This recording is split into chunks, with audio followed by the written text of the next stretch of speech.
জটিল ব্যথা, তাহলে দীর্ঘদিনের কোমরের জটিল ব্যথা। এই জটিল ব্যথা নিয়ে আমাকে অনেকেই কল করেন। এই জন্য আমার চিন্তা হলো যে এই ব্যাপারে আমি যদি আপনাদেরকে একটি ভিডিও দেই এবং একটি রাইট আপ দিই, অর্থাৎ এই যে কথাগুলো আপনারা শুনবেন এখন, এগুলো আমরা আমাদের ইউটিউব চ্যানেলে এবং বিভিন্ন জায়গায় আমরা ওয়েবসাইটে এগুলো দিয়ে দেবো। আপনারা পড়ে নিতে পারবেন, দেখতে পারবেন। আমার ভেরিফাইড পেজ আছে, একটি ভেরিফাইড পেজও পাবেন আপনারা।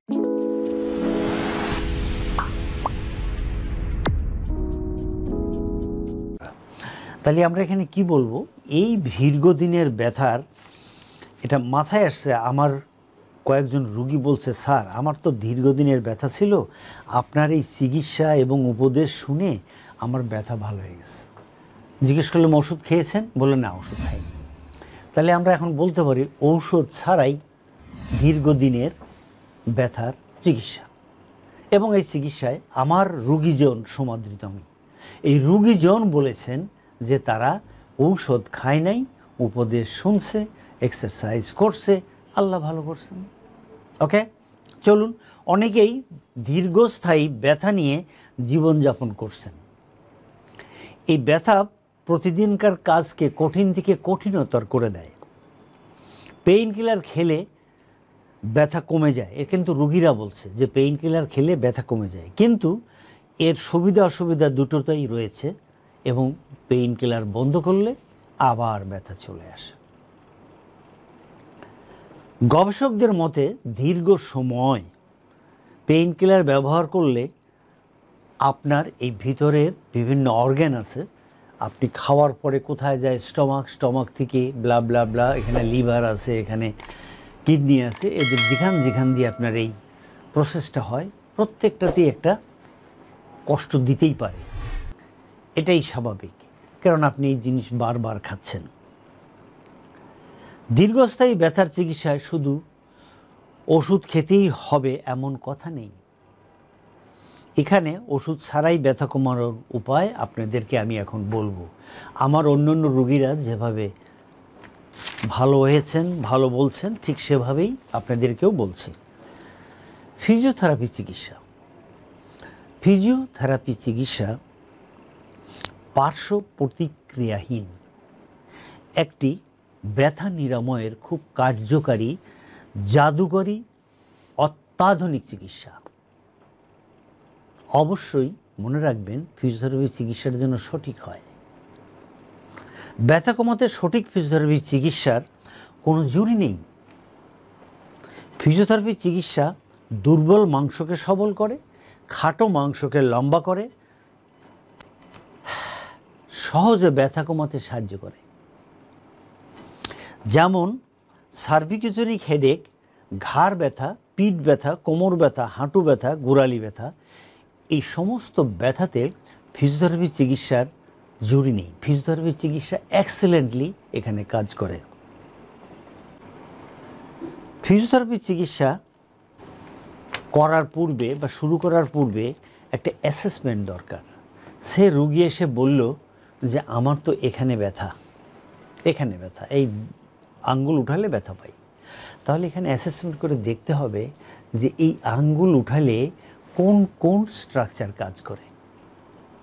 যে এখানে আঙ্গুল উঠালে আমার এক্সটেন্সর, অ্যাবডাক্টর এরা কাজ করে, এক্সটেন্সর পলিসিস কাজ করে, অ্যাবডাক্টর পলিসিস কাজ করে। তাহলে এখন চলুন এক্সটেন্সর পলিসিস, অ্যাবডাক্টর পলিসিসের আমরা অ্যাসেসমেন্ট করে ফিজিওথেরাপি চিকিৎসা করি, দেখবেন উনি ভালো হয়ে গেছেন। আমার চিকিৎসায় এই এখন যেটা দেখালাম, এটা শুধুমাত্র আপনি এরকম করে ধরবেন, এই ধরলেন, এই হলো আপনার চিকিৎসা। একটা সময় কয়েকদিন যাওয়ার পরে বা 1-2 সপ্তাহ পরে বলবেন যে আমার তো আর কষ্ট নাই। This is physiotherapy. ঠিক এভাবেই আমাদের এই ফিজিওথেরাপি চিকিৎসা আগে নিয়ে যেতে হবে। আপনি যখন ফিজিওথেরাপি চিকিৎসা করবেন, মাসেল লেনদেন করবেন, মাসেল স্ট্রং করবেন, তখন আপনার joint, muscle, tendon, ligament, capsule, disc, nerve ইত্যাদি শক্তিশালী হবে।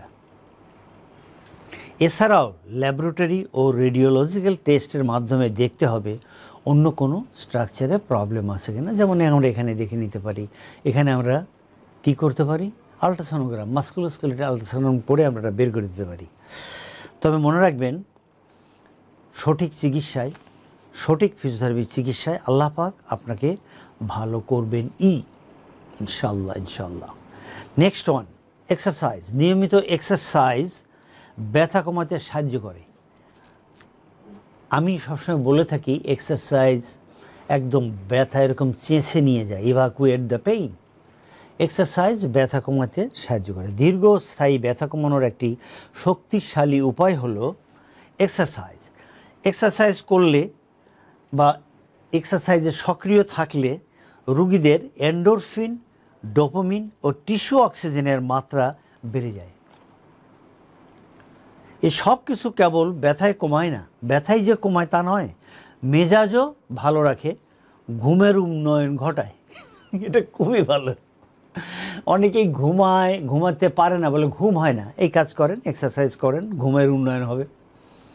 আমাদের দেশের যেমন উন্নয়ন হচ্ছে, এরকম ঘুমেরও উন্নয়ন হবে। দর্শক, 2017 সালে প্রকাশিত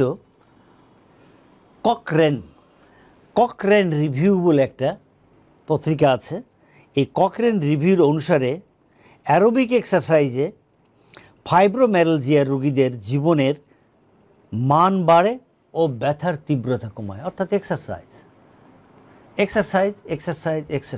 এক্সারসাইজ ইভাকুয়েট পেইন। নেক্সট আমরা চলে যাচ্ছি ভিটামিন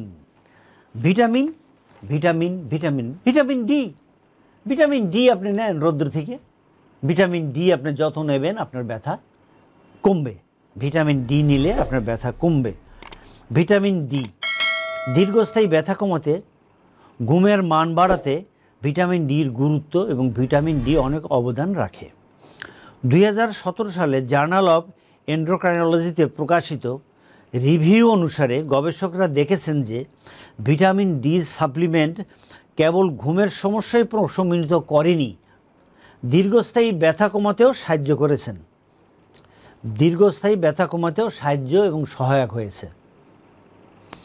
আপনার মনে প্রশ্ন আসতে পারে যে ঘুমের সঙ্গে ব্যথার কি সম্পর্ক? ইয়েস, ঘুমের অভাবে প্রদাহমূলক প্রতিক্রিয়া বেড়ে যায়, যার ফলে ব্যথার প্রতি সংবেদনশীল ও বাড়ে। প্রতিদিন সব কিছু বাদ দিয়ে রৌদ্রে শুয়ে থাকেন এবং ঘুমান খানিকক্ষণ, আধা ঘন্টা ঘুমান রৌদ্রের মধ্যে। ডাইরেক্ট ভিটামিন ডি গ্রহণ করুন ফ্রম সানলাইট। এছাড়া ভিটামিন ডি সমৃদ্ধ খাবার খেতে পারেন। চিকিৎসকের পরামর্শ অনুযায়ী অবশ্যই খাবারগুলো আপনি খাবেন। দর্শক, আমরা চলুন একটু সারাংশ করে ফেলি। আমরা কি বলছি? আমরা বলছি আমার অনেক রোগী বলছে, স্যার আপনার উপদেশ শুনে, আপনার এই খাবারের যে তালিকা দেন, আমি একটা খাবারের তালিকা দিই, এই খাবারের তালিকা অনুযায়ী খেয়ে এবং এক্সারসাইজ করে আমার অনেক দিনের ব্যথা নাই। এরকম কয়েকজন বেশ কিছু লোক বলছে। তো আমরা চলুন একথায় আমরা কি বলবো, রোগীজন সমাদৃত। রোগী যা বলছে সেইটুকু আমাকে বলতে হবে। তাহলে সেখানে আমরা কি করেছি? আমরা রোগীদেরকে উপদেশ দিছি, আমরা রোগীদেরকে ফিজিওথেরাপি চিকিৎসা দিছি, আমরা এক্সারসাইজের কথা বলছি, আমরা ভিটামিন ডি সাপ্লিমেন্টের কথা বলছি। তো সুতরাং দর্শক, আপনি এটা করেন।